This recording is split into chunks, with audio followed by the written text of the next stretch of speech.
Hi, I'm Adam. Today I'm going to be talking about Earthdawn. This is part of my ongoing video series, finding my next favorite tabletop role-playing game, where I look at tabletop RPGs and try to determine which one I should love next. Earthdawn uses a dice chain. It talks about steps, so it starts at step 3, that's just a d4 for an average of 2, and then goes all the way to step 20, which is a d20 plus a d8 plus a d6 for an average of 18.5. And the averages fall somewhere between that 2 and 18.5 range, depending on what step you're on. Like so many other tabletop RPGs, dice are rolled in what's called, in this instance, a test, and compared to a difficulty number. That's like a d20 test in D&D language compared to an armor class or a difficulty class. There are exploding dice, so if you roll the highest number possible, you get to re-roll and add that new number to the previous one. And there's also the rule of 1, which just means if you roll a 1, you automatically fail. Something I really like is that if you score 5 or more above the DN, then you get additional successes, which just means you get to roll damage again, or maybe you get some sort of bonus on top of, your talent or skill check or whatever it might be. There is a magic system. It involves disciplines, which I think are like classes, talents, circles, threads, and matrices. And I tried to read through it a couple of times, and I still didn't understand it. It seems like the magical system is pretty complicated. Or at least the language they use to describe the magic is complicated. You have 6 attributes: dexterity, strength, toughness, perception, willpower, and charisma.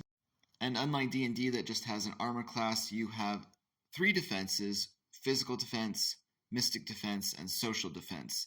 I really like the idea of social defense, but it didn't talk much more about that, so you're left to wonder.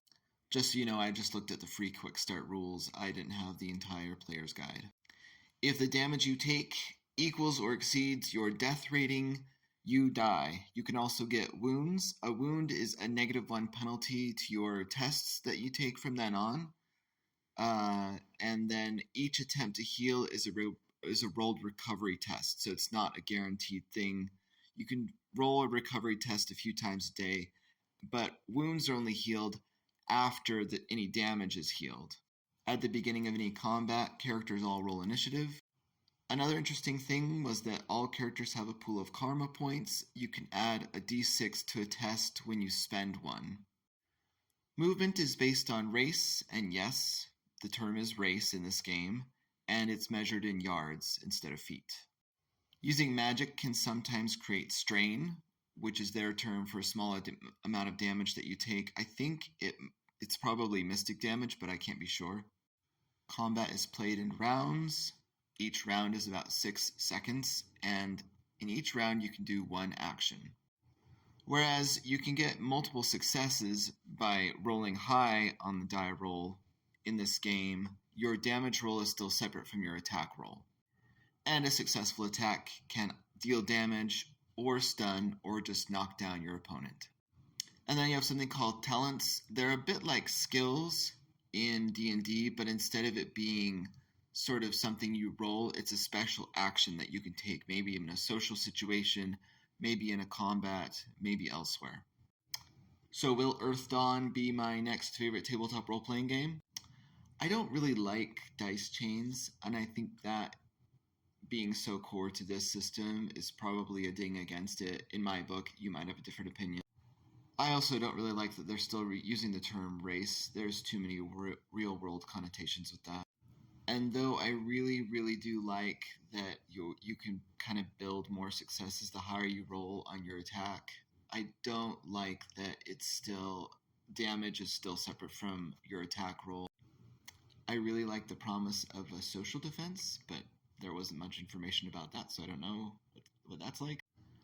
And this is just my pet peeve, but I hate rolling for initiative, so that's a ding against it there. And spellcasting was just complicated. My first 2 read-throughs, I still didn't understand it. Not even well enough to really talk about it, so So there were some good ideas in here, but overall the core of it's just not really my game. It might be yours. This is Earthdawn RPG. You can find the quick start rules. I found them on drythrowrpg.com. And it's made by FASA or FASA. Maybe that's how they pronounce it. But anyway, not for me, but an interesting game to read, and you can go check it out for yourself as well. In the meantime, will just keep looking for my next favorite TTRPG.